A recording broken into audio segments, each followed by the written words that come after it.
Hello everyone and welcome back to the Combat Intel Media. Today we bring you a major breaking story with wide-ranging implications. Reports indicate that the People's Republic of China is sending military shipments to the Islamic Republic of Iran to bolster Tehran's ballistic missile system in the aftermath of the recent US-Israel strikes. This development marks a dangerous escalation in the region, reshaping strategic calculations across the Middle East and beyond. Let's dive in. From multiple intelligence and media sources, it's emerged that Iran has been accelerating its procurement of key missile-related materials and components from China despite renewed sanctions. For example, a credible investigation found that Iran imported large quantities of sodium perchlorate, a precursor for solid-fuel rocket propellant, from China in recent months. This material, while not always explicitly banned under certain sanctions regimes, plays a pivotal role in allowing Iran to begin rebuilding or expanding a solid-fuel ballistic missile capability.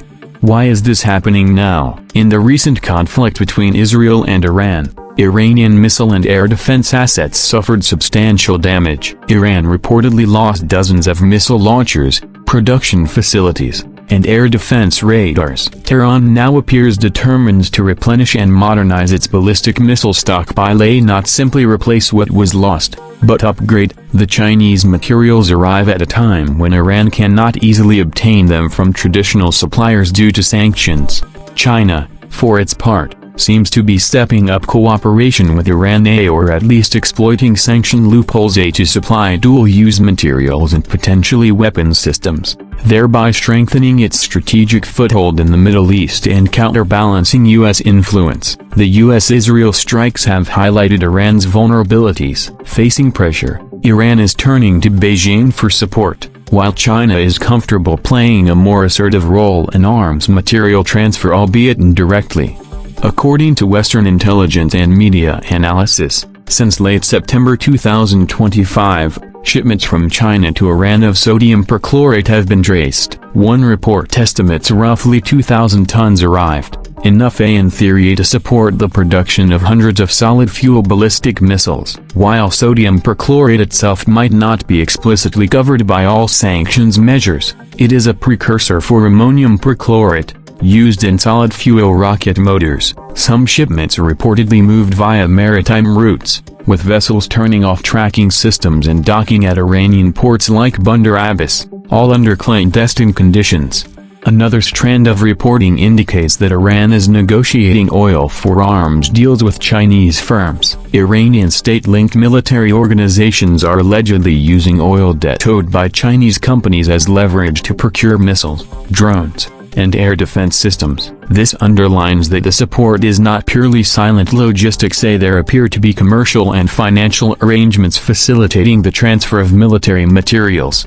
The ramifications are significant. For Israel and the United States, a more capable Iranian missile force raises the potential threat to Israeli strategic depth, U.S. forces in the region, and Gulf Arab states. It compels these actors to rethink deterrence, defense, and preemptive strategies. For China, supplying material to Iran gives Beijing leverage, strategic positioning in the Middle East, and another front in its global rivalry with the USA, but it also raises risk of sanctions and exposure. For Iran, replenishing missile capabilities helps offset losses but also forces Tehran into a higher risk posture. More missiles mean greater provocation, which can trigger preemptive strikes by Israel or the US. For the region, Gulf states like Saudi Arabia and the UAE will feel increasing pressure to respond, either by enhancing defensive systems or by entering arms races. And for the sanctions regime, this case exposes gaps in existing frameworks. Precursors like sodium perchlorate are not always covered, which Iran and China are exploiting.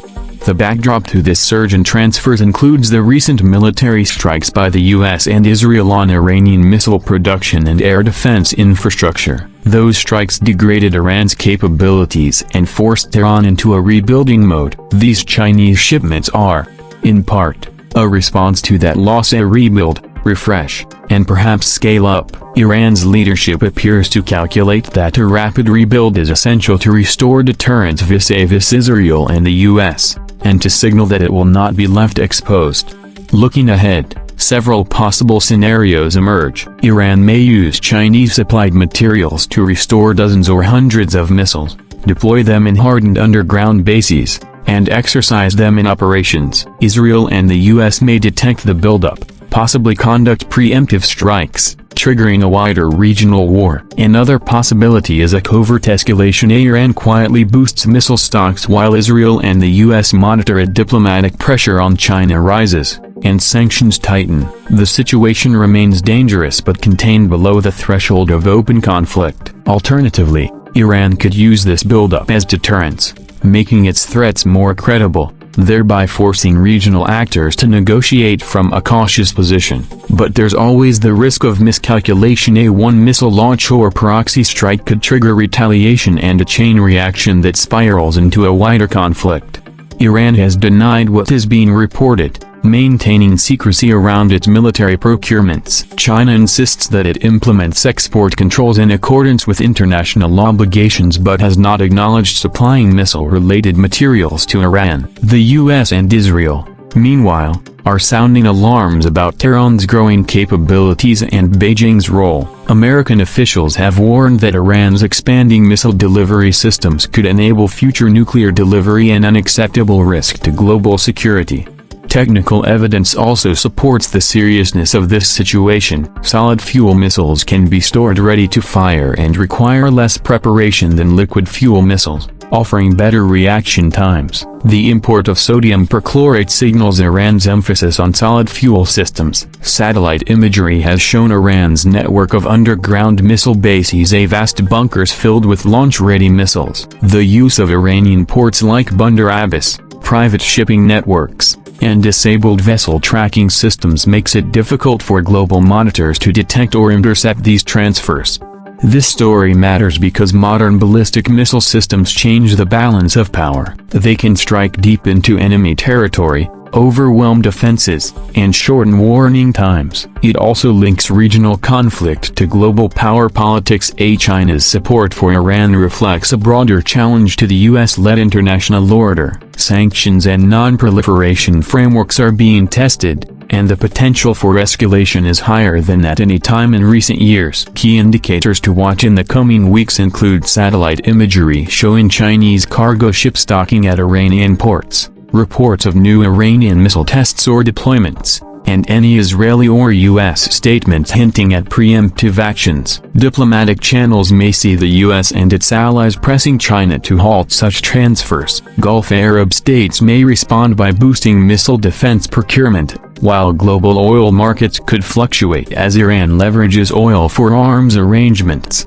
In conclusion, China's reported shipments to Iran to bolster ballistic missile capabilities mark a significant turning point in global geopolitics. For Iran, this is about restoring deterrence for China, expanding influence for the US and Israel, managing a growing threat without sparking all-out war. The Middle East is entering another uncertain phase, one where great power competition, regional rivalries, and high-tech weaponry intersect. We'll continue to monitor this story as it develops. Make sure you subscribe to Combat Intel Media for ongoing updates and in-depth analysis. Thank you for watching, and we'll see you in the next report.